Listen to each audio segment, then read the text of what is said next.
The humid air in the opulent dining room felt thick and suffocating, much like the unspoken resentment that perpetually clung to my sister, Rebecca. She was already several glasses into her expensive French vintage when she unleashed the verbal blow. The room, previously alive with the brittle sound of lawyerly laughter and self-congratulatory chatter, fell into an instant, brittle hush. Her voice, refined and sharp from years of courtroom practice, cut across the silence, ensuring every one of her high-profile guests heard the pronouncement meant to diminish me. "She never made it to college," Rebecca announced, her chin tilted high, her gaze locked on mine with the cold precision of a predator targeting prey. It wasn't a secret, and it certainly didn't hurt as much as she hoped. I, Olivia, the HVAC technician in my well-worn boots and comfortable flannel, had long since inoculated myself against Rebecca's relentless, silk-wrapped judgments. Tonight, however, wasn't about enduring embarrassment. It was about the culmination of a decade of slow, deliberate character assassination, a necessary end to a relationship that had decayed into toxic competition. I stood holding a plastic cup of the obligatory, less-than-premium wine she had instructed me to bring, surrounded by her associates, a collection of tailored suits and cynical smiles who regarded me as an anthropological anomaly who had stumbled into their sphere. They looked from the high-powered corporate attorney to her blue-collar sister, assuming I had lost my way in the marble hallway. "That's absolutely true," I replied, my voice calm, maintaining a quiet smile that suggested the truth was a matter of fact, not shame. Formal university wasn't the path for me. My simple acceptance seemed to defuse the tension, but then a new energy entered the room. Her boss, a formidable senior partner named Mr. Harlon, a man whose composure was legendary, slowly lowered his crystal tumbler. A flicker of something complicated, recognition, perhaps confusion, crossed his face. "Wait a moment," he interjected, his voice carrying the calm authority of true power. "Your sister, is she Olivia Turner?" Rebecca, whose triumphant smirk was still firmly in place, blinked, visibly startled by the shift in attention. "Yes, she is." "Why?" she asked, a trace of condescension still at her tone. Mr. Harlan's expression underwent a profound transformation. The casual observer vanished, replaced by the calculating intellect of a man who suddenly placed a puzzle piece correctly. The Olivia Turner, who engineered the revolutionary Turner-White environmental system? The one collaborating with the Department of Energy on advanced thermal management. His intense gaze then swung back to me, piercing and direct. "You are that Olivia Turner?" Rebecca's carefully constructed veneer shattered instantly. The room seemed to collectively hold its breath, waiting for my response to the abrupt, seismic shift in the social hierarchy. I took a slow sip of my cheap wine, relishing the unexpected silence that now tasted like victory. I confirmed, with a quiet finality that left no room for doubt. The reality of who I was, and what I had achieved in the shadows, had just been revealed, and the ensuing chaos was something I had waited a very long time to witness. The chasm between Rebecca and me hadn't always been so wide. As children, our paths were intertwined. She would meticulously braid my hair before school, and in those quiet moments, she would tell me I was the brilliant one, destined for great things. She was my first cheerleader, and I, her devoted younger sibling. But a crucial split occurred when Rebecca received her acceptance letters to elite universities, marking the beginning of her legal career, while I discovered a profound, almost spiritual connection to the tangible world of mechanics. While she pursued the abstract complexities of law, I found solace in the concrete, verifiable logic of heating, ventilation, and air conditioning, HVAC. I traded textbooks for blueprints and high-minded theories for the honest grit of an HVAC apprenticeship. I got grease permanently embedded under my nails, while she donned designer suits and polished her reputation. She became Rebecca Turner, Esquire, the picture of professional sophistication, and I became, in her eyes, merely her sister who fixes air conditioners. And yet, I didn't resent the distinction. I had an authentic passion for my craft. There was a unique satisfaction in the world of thermal dynamics, the perfect pressure balance, the precise airflow, the complex systems of energy transfer. It was a universe of order that often made more sense than the fickle, emotional landscape of human interaction. While Rebecca was busy curating a flawless image on social media, complete with law school graduation photos and sleek career progression updates, I was painstakingly building a genuine enterprise. It started with a beat-up, rusty cargo van and a collection of borrowed tools.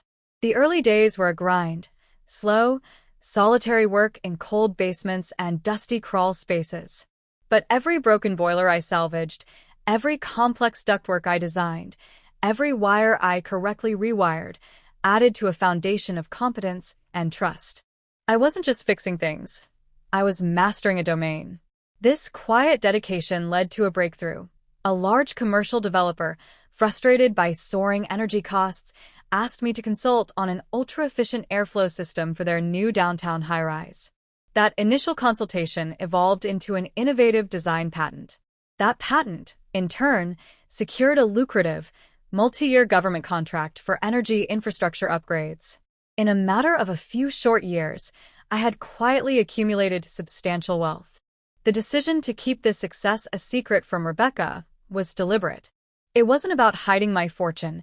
It was a final experiment to see if she could ever value me for who I was, rather than what I represented on a perceived social ladder. She failed that test in spectacular fashion, her dismissive call about this year's Thanksgiving. "Keep it simple, the real people are coming," being the final proof I needed. I walked into her house that night not with a simple bottle of wine, but with the quiet, potent knowledge that the grand stage for her comeuppance was already set. The quiet revelation that I was the Olivia Turner, the structural engineer and environmental consultant of renown, had the immediate effect of plunging Rebecca's gathering into a bizarre, suspended reality. All conversation had ceased. The tailored vultures, moments ago circling me with mild disdain, now stared with a mixture of shock and opportunistic curiosity. Rebecca, meanwhile, was left speechless, her expression a fragile mask of confusion desperately trying to solidify into controlled indignation. Mr. Harlon, however, remained perfectly composed, his mind already working through the implications. He crossed the room toward me, his movements deliberate, his attention absolute. "The retrofit," he stated, the words no longer a question but a matter-of-fact deduction. "You handled the core overhaul for our downtown property." He paused, allowing the weight of his next words to sink in. "Your proprietary design saved the firm nearly $500,000 in operational energy costs in the first year alone. An astonishing figure." He then pivoted, his brow arched with calculated disappointment as he addressed Rebecca. "Why on earth did you neglect to inform me that your sister was the designer of that system, Rebecca?" Rebecca's defense was a pathetic tangle of stuttered syllables. I honestly didn't connect the name. I didn't realize," she stammered, the elegant facade of the esteemed lawyer crumbling around her. Her voice was thin, cracking under the sudden, immense pressure. Mr. Harlon offered a thin, almost icy smile that managed to be polite while simultaneously delivering a professional death blow. "Well, that is quite the oversight. It appears we will be seeing much more of your sister. The Department of Energy has just officially cited her firm, Turner White, and strongly recommended her for our comprehensive sustainability audit next quarter." Impressive, Olivia. Extremely impressive. The effect on Rebecca was instantaneous and devastating. It was as if a bucket of icy water had been thrown over her. She gripped the edge of the antique dining table so tightly that her perfectly sculpted fingernails dug crescent moons into the fine wood. No one was looking at the lawyer now. Every eye in that polished room, from the senior partners to the junior associates, was fixed on the quiet HVAC technician. For the first time in my life, I felt no need to shrink, no impulse to apologize for my existence or my profession. The years of quiet, steady work in crawl spaces and basements had culminated in this public, undeniable validation. My professional currency had just bought me the respect that her family name never could. I had been invited to this Thanksgiving as a prop for her arrogance. I was leaving as the most important person in the room. I left shortly after, the decisive thud of my work boots a loud, unapologetic echo on her expensive marble floor. Stepping out into the sharp, clean air of the late November evening, I felt no rush of adrenaline or petty triumph. Instead, there was a profound sense of equilibrium. Rebecca had dedicated her life to constructing a reputation built on fragile glass and self-serving envy.